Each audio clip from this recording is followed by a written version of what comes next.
고린도전서 1장 18절로 31절 말씀까지 우리 한 절씩 교독하면서 읽겠습니다. 고린도전서 1장 18절, 신약성경 264페이지의 말씀입니다.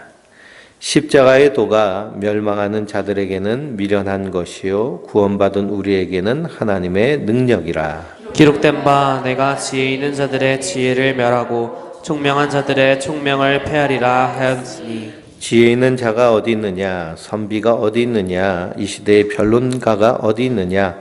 하나님께서 이 세상의 지혜를 미련하게 하신 것이 아니냐.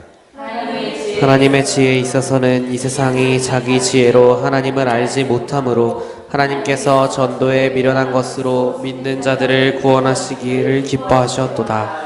유대인은 표적을 구하고 헬라인은 지혜를 찾으나 우리는 십자가에 못 박힌 그리스도를 전하니 유대인에게는 거리끼는 것이요 이방인에게는 미련한 것이로되 오직 부르심을 받은 자들에게는 유대인이나 헬라인이나 그리스도는 하나님의 능력이요 하나님의 지혜니라. 하나님의 어리석음이 사람보다 지혜롭고 하나님의 약하심이 사람보다 강하니라. 형제들아, 너희를 부르심을 보라. 육체를 따라 지혜로운 자가 많지 아니하며 능한 자가 많지 아니하며 문벌 좋은 자가 많지 아니하도다. 그러나 하나님께서 세상에 미련한 것들을 택하사 지혜 있는 것들을 부끄럽게 하려 하시고 세상에 약한 것들을 택하사 강한 것들을 부끄럽게 하려 하시며 하나님께서 세상에 천한 것들과 멸시받는 것들과 없는 것들을 택하사 있는 것들을 폐하려 하시나니 이는 아무 육체도 하나님 앞에서 자랑하지 못하게 하려 하심이라. 너희는 하나님으로부터 나서 그리스도 예수 안에 있고 예수는 하나님으로부터 나와서 우리에게 지혜와 의로움과 거룩함과 구원함이 되셨으니 기록된 바 자랑하는 자는 주 안에서 자랑하라 함과 같게 하려 함이라. 아멘. 할렐루야. 하나님께서 주시는 은혜와 평강이 우리 성도님들 위해 늘 충만하시기를 주님의 이름으로 축원드립니다. 우리가 주일 낮 예배와 수요 저녁 성경 공부는 고린도전서를 통해서 함께 은혜를 나누고자 합니다. 교회는 누구의 교회도 아니고 하나님의 교회입니다. 하나님의 교회. 하나님의 교회다라는 것은 하나님이 주인이시라는 것이죠. 사람이 주인이 되어서는 안 되는 것이 하나님의 교회입니다. 그래서 하나님의 교회된 이 교회는 에클레시아, 하나님의 그런 부르심을 받은, 보내심을 받은 자들이 모인 공동체가 바로 교회입니다. 그래서 교회를 사람의 그런 인체의 모형으로 본다면 예수님이 교회의 머리 되십니다. 그리고 우리 성도 한 사람 한 사람은 그 머리의 지체, 몸으로서 하나님께서 우리를 교회로 부르신 줄 믿습니다. 그러니까 교회라고 한다면요, 교회는 예수를 믿는 성도 한 사람 한 사람이 교회입니다.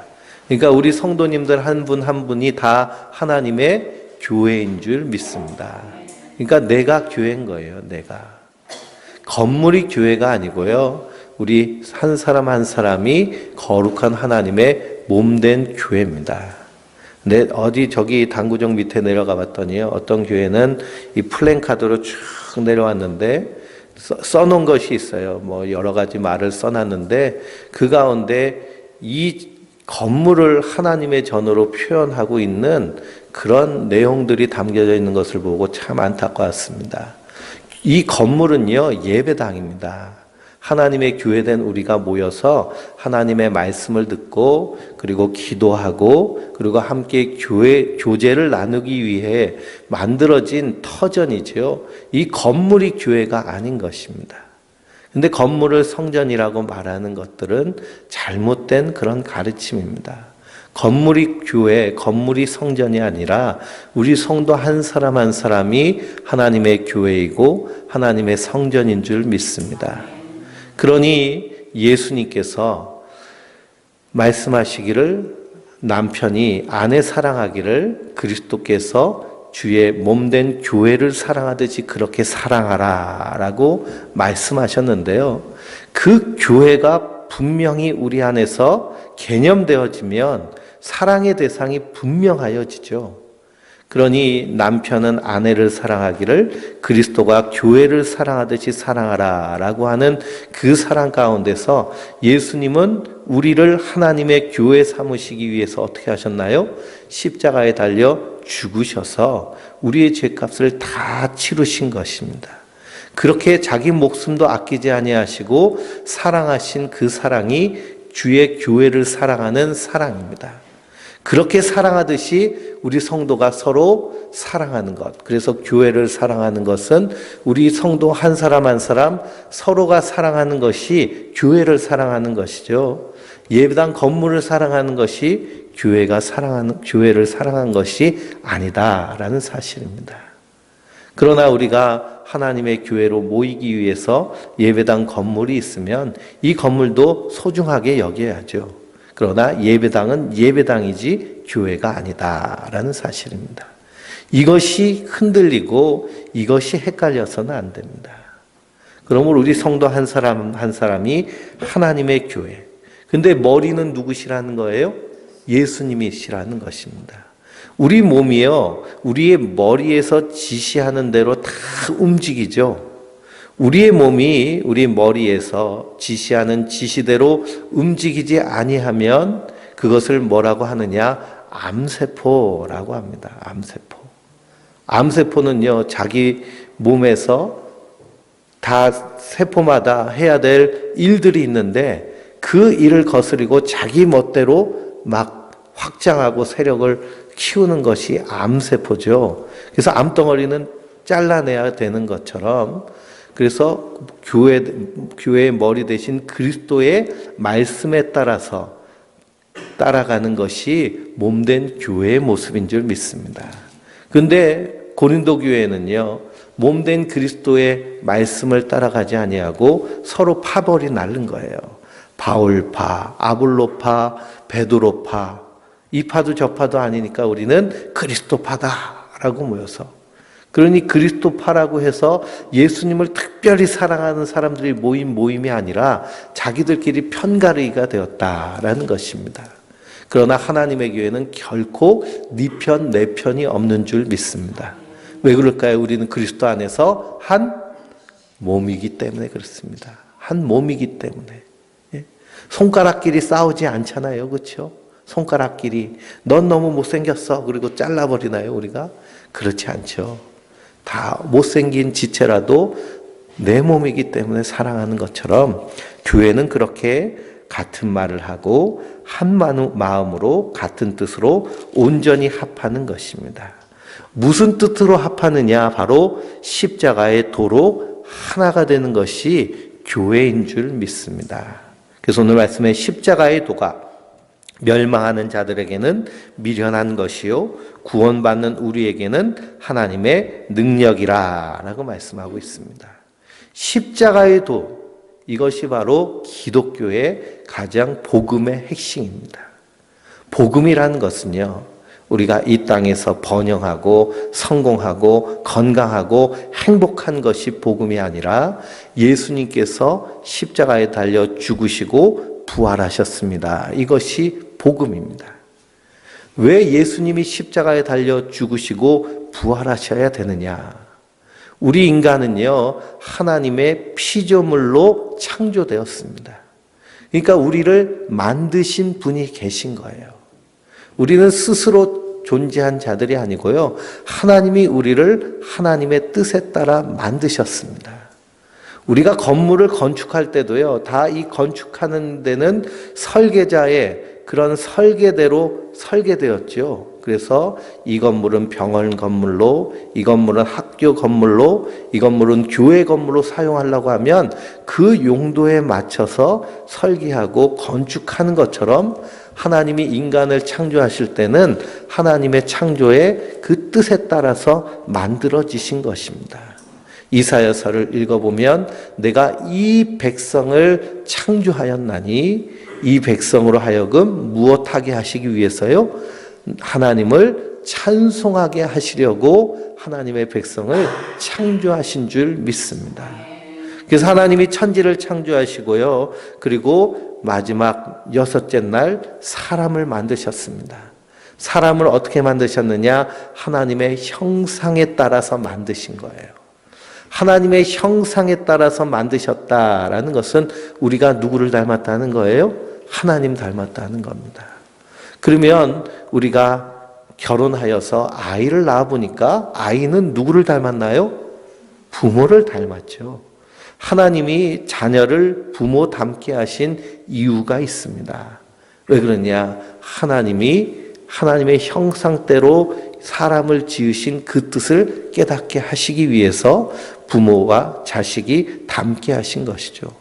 그리고 우리가 하나님의 형상을 닮았다라는 것은 우리 안에 하나님의 그러한 고귀한 창조의 아름다움으로 우리가 창조되었다라는 것입니다.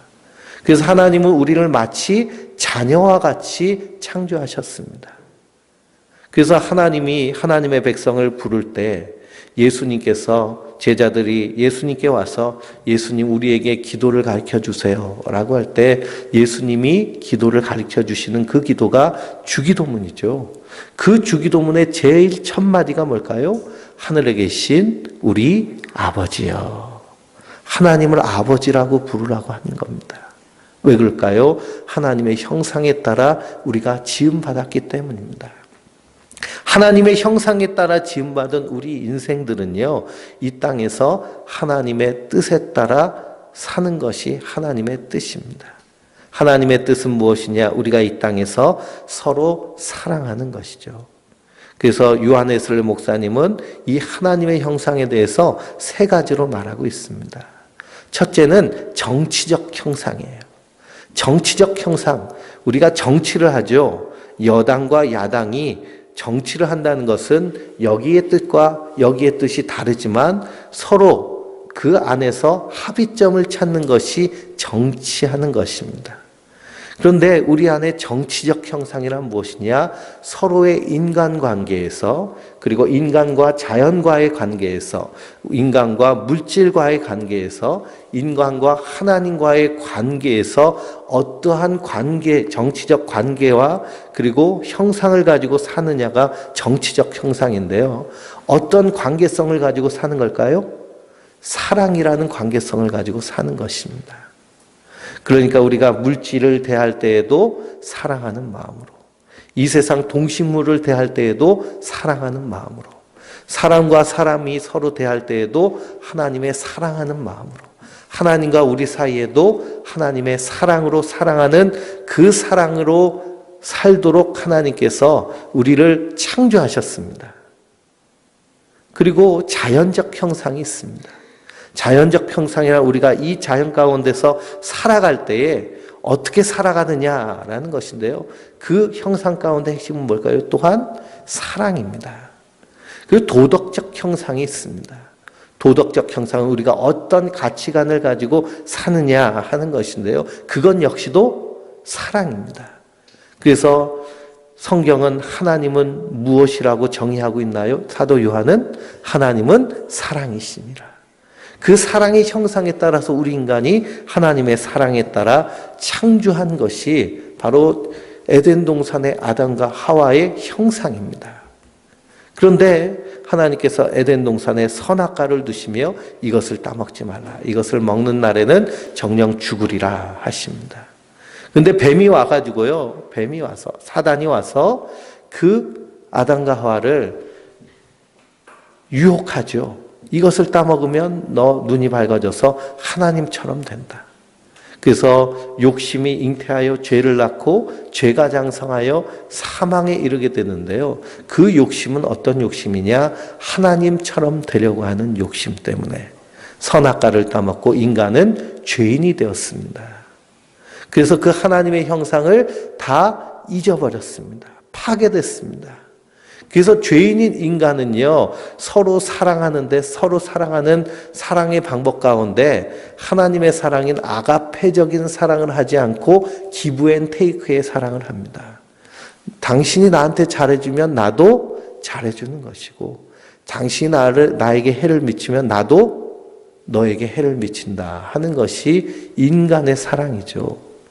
이 세상 만물을 대할 때에도 우리가 사랑으로 대하나요? 욕심으로 대하나요? 욕심으로 대하는 것이 바로 인간의 모습입니다. 어떻게 하면 좀 이용해 먹을까? 어떻게 하면 이걸 사용해서 내 욕심을 채울까? 어떻게 하면 이걸 통해서 돈 좀 벌어 먹을까 하는 것이 바로 죄인인 우리 인간의 모습입니다. 그래서 하나님 보시기에 우리 인간은 죄인이 되어 버렸습니다. 우리는 다 하나님 보시기에 어떤 자들인 거예요? 죄인입니다. 그 죄라는 것은 이 세상 사법적, 윤리적, 도덕적 죄를 의미하는 것이 아니라 존재론적인 죄를 의미하는 것입니다. 그러니까 우리가 죄를 지어서 죄인이 된 것이 아니고요. 죄인이기 때문에 죄를 짓는 것인데 그 죄란 우리가 교회에 나오면 회개하세요. 당신의 죄를 회개하세요 라고 할 때 그 죄 지은 것을 회개하라 라고 그러면 우리 안에서 이런 마음이 들잖아요. 난 교통법규 돈을 잘 지키고 그리고 법 없이도 살 정도로 착하게 살았는데 무슨 죄를 회개하라고 자꾸 회개하라고 그러냐라고 그렇게 반발할 수 있습니다. 그런데 성경에서 말하는 죄는 하나님 보시기에 우리가 죄인 된 것은 하나님이 이 세상의 주인이신데 누가 주인 노릇하려는 것이 죄예요? 내가 주인 노릇하려는 것이 죄입니다. 하나님이 우리의 주인이신데 내가 내 인생의 주인 노릇하는 것이 죄입니다. 하나님이 우리 인생의 찬양이며 우리 인생의 예배자가 되어야 될 터인데 누가 예배받고 싶어 해요? 내가 예배받고 싶어 하는 것이 하나님 앞에 죄인 것이죠. 우리가 어떻게 예배받고 싶어 하나요? 높아지려고 하고 많이 가지고 있으면 사람들이 우러러보잖아요. 이것이 다 예배받는 모습입니다. 그런 모든 것들이 하나님 앞에 죄인인 것이죠. 그러므로 우리 인생은요, 하나님 앞에 죄인이 되어서 하나님의 원수가 되어서 왜 원수가 됐을까요? 하나님이 만드신 이 세상을 누구 것처럼 사용하는 거예요? 내 것처럼 사용하는 겁니다. 인간의 욕심에 따라 사용하는 겁니다. 그랬더니 과학 문명이 발전하면 발전할수록 이 세상이 더 살기 좋아지고 행복해지고 건강하게 잘 살게 될 줄 알았는데 어떻게 됐나요? 우리가 살고 있는 이 세상이 숨도 제대로 쉬기 힘든 세상이 돼버렸습니다. 봄과 겨울철만 되면 미세먼지로 인해서요. 하늘은 푸르른데도 공기가 탁하여져서 그래서 마스크 쓰고 사는 시대가 우리가 살고 있는 시대입니다. 온갖 흉악한 범죄는 다 일어나고요. 인간이 자연을 파괴함으로 인해서 기후변화가 생겨서 지구온난화 때문에 봄과 가을이 없어지고 벌써 이번 주부터 갑자기 더워진다고 그럽니다. 이런 기상이변들 다 이런 것들이 어디서부터 시작되느냐? 인간의 욕심으로부터 시작된 것이다 라는 것이죠. 그러니 하나님은 창세전부터 우리 인간의 악함을 아시고 심판을 계획하고 계십니다. 그러나 하나님은 어떤 하나님이시냐? 사랑의 하나님이시죠. 그러니 우리 인생들이 심판받아서 그래서 둘째 사망, 지옥불에 떨어지는 것 불쌍히 여기시고 구원의 길을 여셨습니다. 그것이 뭐냐? 하나님이 사람이 되셔서 이 땅에 오셔서 우리의 죄를 대신 지시고 십자가에 달려 죽으신 것이죠. 그리고 3일 만에 부활하셨습니다. 3일 만에 부활하셨다라는 것은 욕심이 잉태하여 죄를 낳고 죄가 장성하여 사망에 이르게 되는데 그 욕심과 죄를 대신 지시고 십자가에 달려 죽으신 그 예수님은 죄가 없으신 분이시기 때문에 사망이 그 예수님을 붙잡지 못하고 생명 되신 예수님께서 사망을 사망시키시고 부활하신 것입니다. 그러므로 그것은 하나님이 예수님이 하신 모든 사역을 옳다고 인정하신 것이죠. 그래서 십자가의 도는 예수님이 나의 죄를 대신 지시고 십자가에 달려 죽으시고 3일 만에 부활하신 것을 믿는 것이 십자가의 도이고 복음입니다.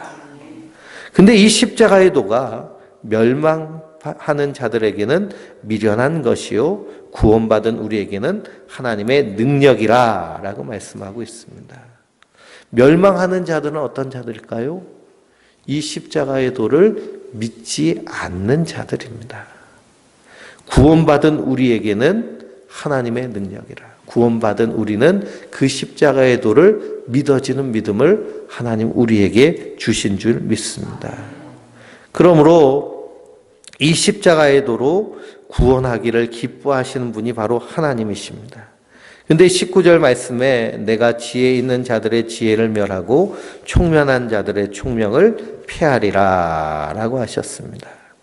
이것이 이사야서 29장 14절의 말씀인데요. 이사야서 29장을 한번 찾아보실까요?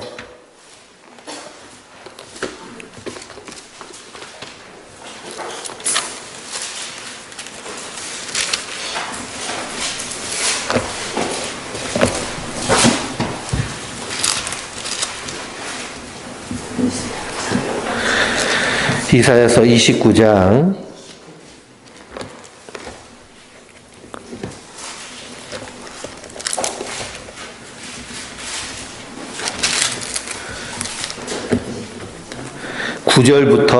9절부터 14절까지 읽어보겠습니다. 한 절씩 교독하면서 읽습니다. 999페이지입니다. 신약 구약 성경 999페이지. 너희는 놀라고 놀라라. 너희는 맹인이 되고 맹인이 되라. 그들의 취함이 포도주로 말미암음이 아니며 그들의 비틀거림이 독주로 말미암음이 아니니라. 대저 여호와께서 깊이 잠들게 하는 영을 너희에게 부어주사 너희의 눈을 감기셨음이니 그가 선지자들과 너희의 지도자인 선견자들을 덮으셨음이라.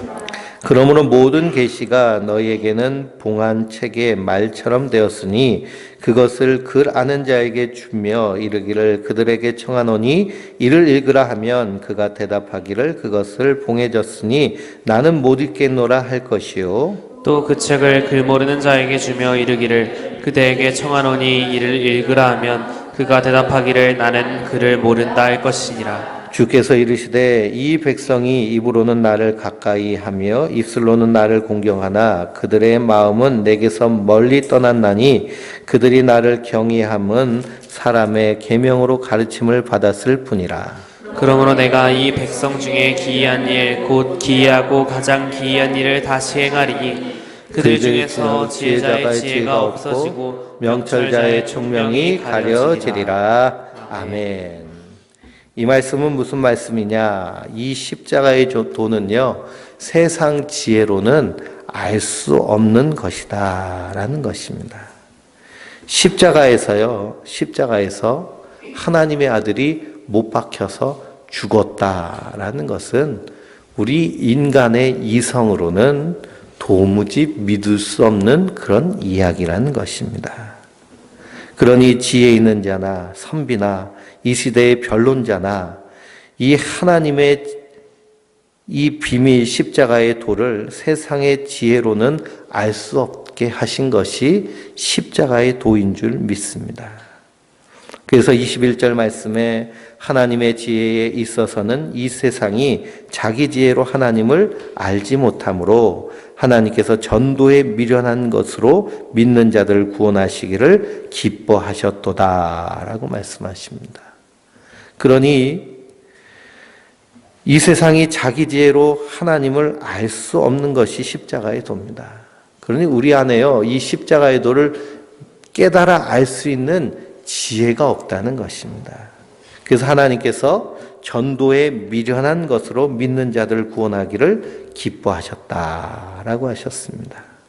세상 사람들이 볼 때 이 미련한 것이 십자가의 도입니다.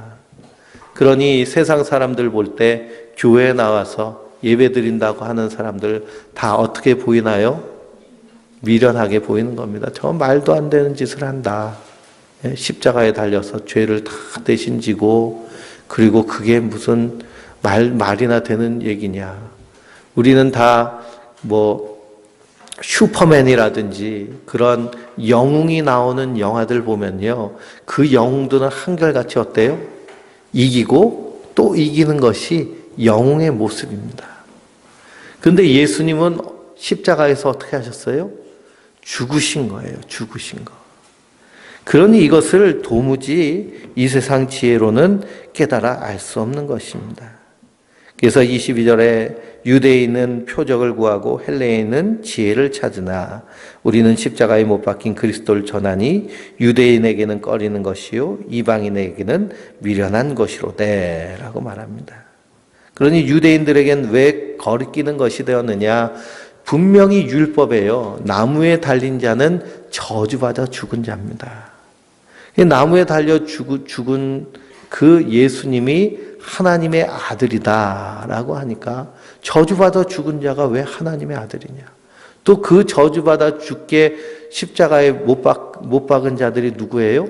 유대인들 자신들이니까요. 도무지 믿을 수가 없는 것입니다.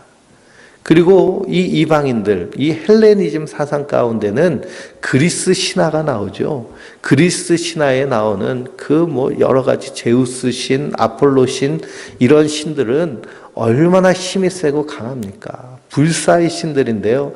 그런 신화를 믿는 자들에게 아니 하나님이 사람이 돼서 그러면 헤라클레스처럼 힘을 좀 쓴다거나 그런 게 아니라 십자가에 달려 죽어서 우리의 죄를 대신 졌다라는 것이 도무지 믿어지지 않는 것이죠.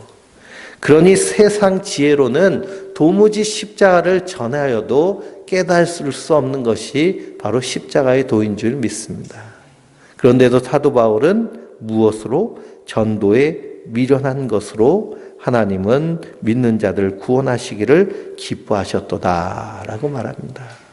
사도 바울이 고린도에 오기 전에 아테네에서 복음을 증거했습니다. 아테네에서 복음을 증거하는데요. 거기에 봤더니 길거리마다 신상들이 다 서 있고 사람들이 거기에다 꽃을 바치고 제물을 바치면서 비나이다 비나이다 하고 있는 겁니다. 근데 거기에 어떤 신상도 있느냐? 이름 없는 신을 위한 신상도 있는 거예요. 제단도 있는 겁니다. 그 모습을 보고 이 아테네 시민들과 논쟁하기 시작합니다. 그리스 사람들은요, 토론하기를 좋아하는 사람들이에요. 그래서 그리스에서 철학이 발달하고 철학이 시작됐는데요.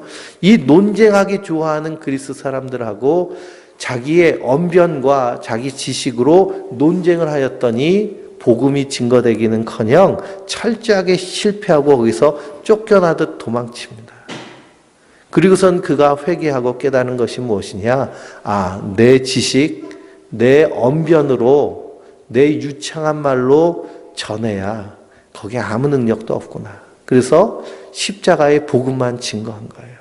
우리는 다 죄인이고 하나님의 진노의 대상들인데 하나님이 그 아들을 보내셔서 우리 죄를 대신 지시고 십자가에 달려 죽으셔서 우리의 죄를 다 담당하시고 3일 만에 부활하심으로 우리도 그 부활의 영광 가운데 참여하도록 우리에게 구원의 길을 열어주셨습니다. 이것이 십자가의 도입니다.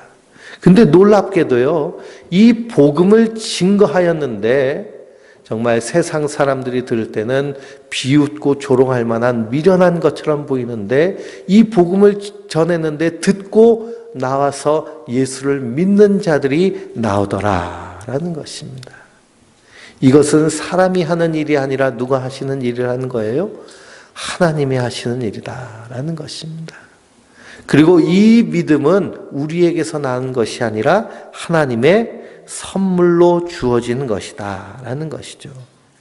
그러므로 우리 안에 예수님이 나의 주, 나의 하나님이신데 그분이 나를 위해 십자가에 달려 죽으시고 부활하심으로 나의 죄를 깨끗하게 씻으시고 나도 주님이 부활하신 것처럼 마지막 주님께서 다시 오실 그때에 심판대 앞에 서지 아니하고 영광스러운 부활의 몸으로 하나님 나라 천국에 갈 소망이 우리 안에 있다면 이 믿음은 우리에게서 난 것이 아니라 하나님의 선물로 주어진 줄 믿습니다. 그래서 에베소서를 읽어보면 이 믿음이 하나님의 선물이란 말이 계속하여서 나오는데요. 한번 에베소서를 찾아보실까요? 고린도서, 전서, 후서, 갈라디아서 다음이 에베소입니다. 에베소서 2장 8절 말씀입니다. 신약성경 311페이지 에베소서 2장 8절입니다. 에베소서 2장 8절 같이 읽어보겠습니다. 에베소서 2장 8절입니다. 너희는 그 은혜에 의하여 믿음으로 말미암아 구원을 받았으니 이것은 너희에게서 난 것이 아니요 하나님의 선물이라. 아멘. 그러니 이것은 은혜로 의하여서 믿음으로 말미암아 구원을 받았으니 이것은 너희에게서 난 것이 아니라 하나님의 선물인 것입니다. 선물로 우리에게 주신 것이 예수를 그리스도로 믿는 믿음입니다. 우리는 선물을 받은 자들이에요. 계속해서 3장 7절을 또 읽어볼까요? 3장 7절입니다. 에베소서 3장 7절. 이 복음을 위하여 그의 능력이 역사하는 대로 내게 주신 하나님의 은혜의 선물을 따라 내가 일꾼이 되었노라. 아멘. 그 선물에 따라 하나님 우리를 일꾼 삼으신 줄 믿습니다. 4장 8절을 또 읽어볼까요? 4장 8절입니다. 4장 7절입니다. 우리 각 사람에게 그리스도의 선물의 분량대로 은혜를 주셨나니. 아멘. 그러니 우리에게 주신 이 은혜는 선물로 주신 거예요. 그러니 내가 똑똑해서, 내가 훌륭해서, 내가 특별해서 하나님이 우리에게 구원의 은혜, 예수를 믿는 믿음을 선물로 주신 것이 아니라 하나님의 은혜로 주신 줄 믿습니다. 그래서 사도 바울이 고백하기를 나의 나된 것은 하나님의 은혜로 된 것이다. 하나님의 은혜로 된 것이니 내 안에 있는 예수를 믿는 믿음은 내게서 난 것이에요? 하나님 주신 거예요? 하나님 주신 겁니다. 그러니까 내 믿음을 자랑할 만한 게 있어요? 없어요? 없어요. 누구만 자랑하게 돼요? 하나님만, 예수님만 자랑하게 되는 것이 성도의 모습인 줄 믿습니다. 그래서 이것이 하나님의 능력이고 하나님의 지혜입니다.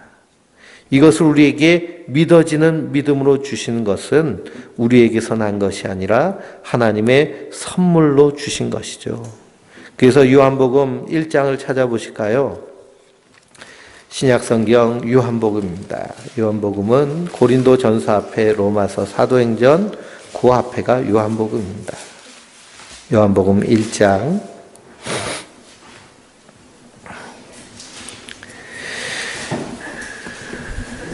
12절로 13절입니다. 요한복음 1장 12절로 13절 같이 읽겠습니다. 영접하는 자 곧 그 이름을 믿는 자들에게는 하나님의 자녀가 되는 권세를 주셨으니 이는 혈통으로나 육정으로나 사람의 뜻으로 나지 아니하고 하나님께로부터 난 자들이니라. 아멘. 참빛 대신 예수님께서 이 땅에 오셨는데요. 그 빛을 보고 자기 백성들이 영접하지 않았습니다. 근데 놀랍게 그 빛 가운데로 나가서 영접하는 자들이 있습니다.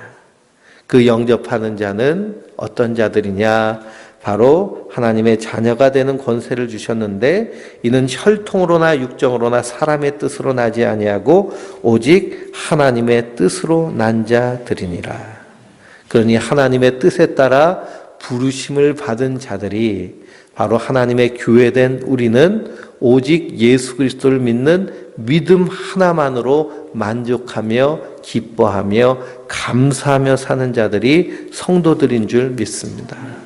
그러므로 우리의 모든 인생의 문제 가운데요, 예수님이 당신을 위해서 십자가에 달려 죽으시고 부활하셨습니다 라고 하면 우리 인생의 모든 문제 가운데 그 말씀이 우리의 기쁨과 감사가 되는 것이 성도인 줄 믿습니다. 왜 그럴까요? 지금 당장 병원 중환자실에서 호흡기를 끼고 있는데 그 호흡기를 끼면 이 세상 다 작별하는 그 순간에 당신 로또에 1등 당첨됐어 하는 것이 그 사람에게 큰 위로가 될까요? 로또에 1등이 당첨되면 뭐합니까? 이거 호흡기 뛰면 끝나버리는데. 그러니 우리의 호흡이 끝나는 그날 가장 우리에게 위대한 소망은 무엇이냐? 그리스도께서 나의 죄를 대신 지시고 십자가에 달려 죽으시고 부활하신 것이 우리의 큰 소망인 줄 믿습니다. 왜 그럴까요? 우리도 그 영광스러운 부활에 참여할 은혜를 주셨기 때문입니다. 그것이 바로 성도들을 부르신 하나님의 은혜인 줄 믿습니다. 이것이 세상 사람들이 보기에는 어리석여 보이지만 그러나 이것이 하나님의 비밀이고 하나님의 지혜입니다. 그래서 25절 말씀에 오늘 본문 25절 말씀에 하나님의 어리석음이 사람보다 지혜롭고 하나님의 약하심이 사람보다 강하니라 하십니다. 그 하나님의 지혜가 십자가입니다. 세상 사람들이 볼 때 저 십자가 무슨 능력이 있냐라고 하겠지만 그러나 우리의 호흡이 끝나는 그 순간 이 세상 모든 사람들이 그 십자가를 바라보며 탄식하며 한숨 짓는 그날이 올 줄 믿습니다. 그래서 누가복음을 읽어보면 예수님께서 거지 나사로와 부자의 비유를 하십니다. 거지 나사로가 부잣집 그 문 앞에서 구걸을 하다가 같은 날 1시에 생명이 다하여서 거지 나사로는 저 천국에 가 있고 그 부자는 지옥에 가 있습니다. 그 지옥불이 얼마나 뜨거운지요. 그 눈을 들어 하늘을 보니 저 하나님 나라에서 자기 집 문 앞에서 구걸하는 나사로가 아브라함의 위로를 받고 있는 것입니다. 그러니 그 부자가요, 그 하늘을 보며 거기 있는 아브라함을 향해서 외칩니다. 아브라함이요, 아브라함이요. 내가 여기서 목이 말라 죽게 되었으니 저 나사로의 손끝에 물을 한 방울 묻혀서 내 혀를 시원하게 해주십시오. 그러나 그 지옥에서 외치는 그 외침에 아브라함은요 거절하죠. 그러니 그 지옥에 있는 부자가 뭐라고 청합니까? 아브라함이요, 저 지금 이 생에 살고 있는 내 형제들은 이곳에 올 줄 모르고 거기서 부귀영화를 누리는데 저 나사로를 보내서 증거하게 해 주십시오라고 간구합니다. 그런데 아브라함이 뭐라고 하나요? 아니다. 그들에게는 선지자가 있고 그들에게는 전도자가 있으니 그들의 말을 듣지 않고서는 죽은 나사로가 살아서 간들 그들이 믿겠느냐라고 말합니다. 그러니 지옥에 떨어진 인생들에게도 가장 간절한 기대와 소망은 무엇일까요? 이 땅에 살고 있는 자들이 예수 믿고 구원받는 것을 간절히 기대하고 있는 것입니다. 그러나 이 세상의 지혜로는 이것을 알지 못하죠. 그래서 26절 말씀에 형제들아 너희 부르심을 보라. 육체를 따라 지혜로운 자가 많지 아니하며 능한 자가 많지 아니하며 문벌 좋은 자가 많지 아니하도다. 그러나 하나님께서는 세상에 미련한 것을 택하사 지혜 있는 자들을 부끄럽게 하시고 세상에 약한 것을 택하사 강한 것을 부끄럽게 하려 하시며 하나님은 세상에 천한 것들과 멸시받는 것들과 없는 것들을 택하사 있는 것들을 폐하려 하시나니 이는 아무 육체도 하나님 앞에서 자랑하지 못하게 하려 하심이라. 아멘. 그러니 하나님이 우리를 부르셨습니다. 우리가 특별나서 훌륭해서 부른 것이 아니고요. 오히려 이 세상 가운데 미련하기 때문에, 이 세상 가운데 약하기 때문에, 이 세상 가운데 천하고 멸시받는 모습으로 있기 때문에 하나님 우리를 택하신 줄 믿습니다. 예수님께서 예수님의 제자를 부르실 때요, 다 한결같이 어떤 사람이었어요? 어부, 세리, 가난하고 약한 사람들 불렀습니다. 그러나 그들로 하여금 하나님의 일을 하게 하십니다. 그러므로 하나님은 우리의 외모를 보시고 판단하는 분이 아니십니다. 예수님이 우리에게 은혜를 주심으로 하나님의 사람으로 만들어 가시는 것이 바로 하나님께서 우리에게 주신 그런 하나님의 은혜인 줄 믿습니다. 그러므로 이 십자가의 도가 멸망하는 자들에게는 미련한 것이지만 구원받는 우리에게는 하나님의 능력이 되므로 그 십자가를 바라보며 예수를 찬양하고 예수님 나를 위하여 죽으신 그 십자가를 기억하며 감사하며 노래하는 것이 바로 성도의 삶인 줄 믿습니다. 이것은 우리에게서 난 지혜가 아니고요. 하나님께서 우리에게 선물로 주신 지혜. 그래서 성령을 지혜와 계시의 영이라고 부릅니다. 그럼 우리가 말씀을 읽을 때도 우리가 항상 기도해야 될 것은 하나님 나에게 지혜와 계시의 영을 주셔서 하나님의 말씀을 통해서 하나님의 사랑을 온전히 깨닫게 알게 하시고 십자가의 도가 내 안에서 믿어지는 믿음으로 역사하게 하여 주시옵소서.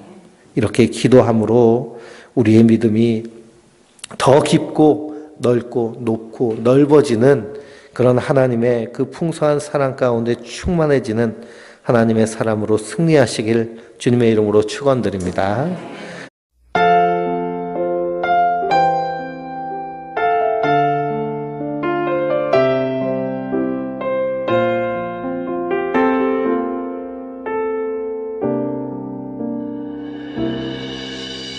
주 나의 모습 보네 상한 나의 맘 보시네 주 나의 눈물 안에 홀로 울던 맘 아시네 주 나의 모습 보네 상한 나의 맘 보시네 주 나의 눈물 안에 홀로 울던 맘 아시네 세상 소망 다 사라져가도 주의 사랑은 끝이 없으니 살아가는 이 모든 순간이 주 은혜임을 나는 믿네